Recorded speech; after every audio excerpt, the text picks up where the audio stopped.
Good morning सगळ्या माझ्या ताईंना. आज मी वांग्याची रेसिपी शेअर करणार आहे सगळ्यांसोबत.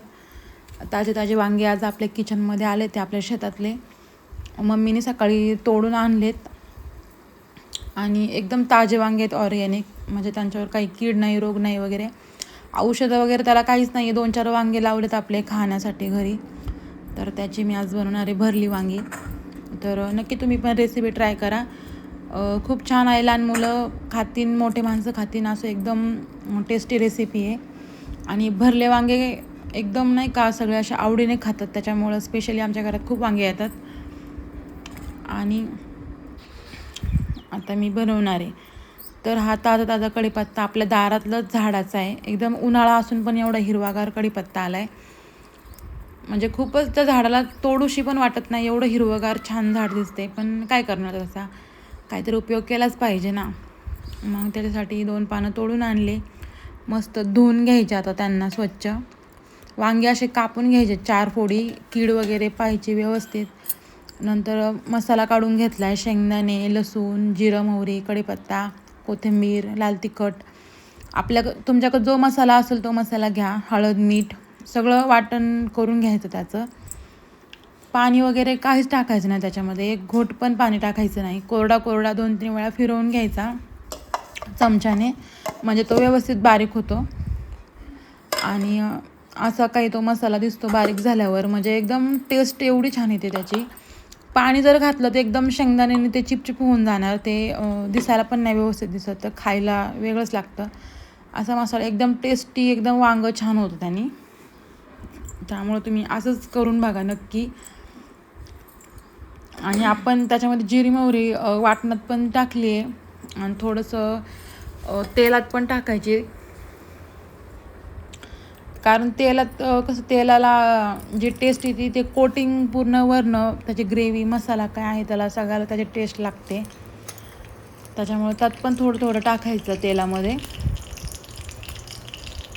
आणि तेलाचा वापर थोडा कमी केला तरी चालतो, असं काही नाही की जास्त तेल चमचमीत होण्यासाठी जास्त तेल टाकलं पाहिजे. वांग्याला ऑलरेडी भरपूर तेल सुटतं, त्याच्यामुळं कमी घेतलं तरी काय नाही. ज्याला आवडत असेल त्याने थोडं जास्त घेतलं तरी काय नाही. थोडा एक्स्ट्रा मसाला ठेवलेला आहे, तो त्याच्यामध्ये मस्त परतवून घ्यायचा, ठेवायचा म्हणजे थोडा मसाला. थोडंसं लपतप वांगं होतं, आणि चपातीसोबत मसाला वगैरे छान लागतो खायला वांग्यासोबत. आणि मस्त मग ते जे वांगे कापलेत त्याच्यामध्ये तो मसाला भरून मस्त लाल होईपर्यंत असं एकदम परतवून घ्यायचा. मसाला लाल झाला पाहिजे, त्याच्या वांग्याचा कलर पण चेंज होतो, एकदम असं ब्राऊन कलर येतो. खायला पण असं कच्चं लागत नाही, एकदम टेस्टी लागतं. त्याच्यामुळं 2-3 मिनटं चांगलं त्याला फ्राय करून घ्यायचं फुल गॅसवर. आणि नंतर मग जे मिक्सरच्या भांड्यात थोडंसं 2 घोटाचं पाणी, जो मसाला चिटकलेला राहतो तो 2 घोटाच्या पाण्याने सगळीकडनं हे करून घ्यायचा, आणि तेवढंच पाणी ओतायचं त्याच्यामध्ये. अजिबात एक्स्ट्राचं पाणी ओतायचं नाही, नाहीतर मग त्याची ग्रेव्हीसारखं होणार आणि त्याची सगळी टेस्ट जाणार. त्याच्यामुळं त्याला जेवढं 2 घोटाचं पाणी तेवढंच वांग्याला शिजवून घ्यायचं, तेवढं वाफेवरच. त्याची वाफ भरपूर होते त्याला तेवढ्या पाण्याची. नाही टाकलं तरी होतं, पण मसाला करपण्याची शक्यता राहते, त्याच्यामुळं थोडंसं टाकायचं. त्याची वाफ तयार होऊन वांगं एकदम छान एका वाफेवरच शिजतं, कारण ताजे वांगे आहेत, एकदम लगेच शिजतात ते. आणि वांगे उलटपलट करायचे नाही, तर त्यातला मसाला बाहेर येतो, मग वांगे खायला काही व्यवस्थित नाही लागत. मसाला पण त्यातच राहायला पाहिजे.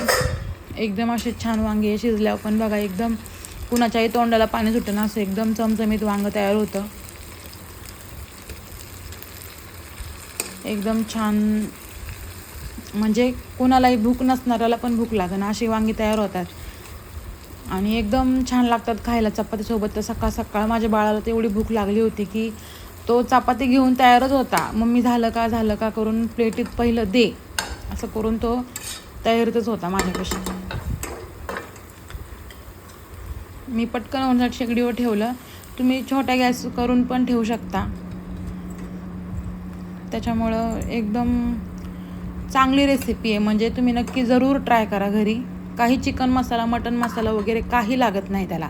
जो घरात साधा मसाला आहे त्याच्यातसुद्धा आपलं भरपूर चांगलं वांगं होतं. नाही बघा माझं बाळ किती खुश आहे वांग्याची भाजी बघून, त्याला तर एवढी आवडते. चला मग तुम्ही पण नक्की ट्राय करा.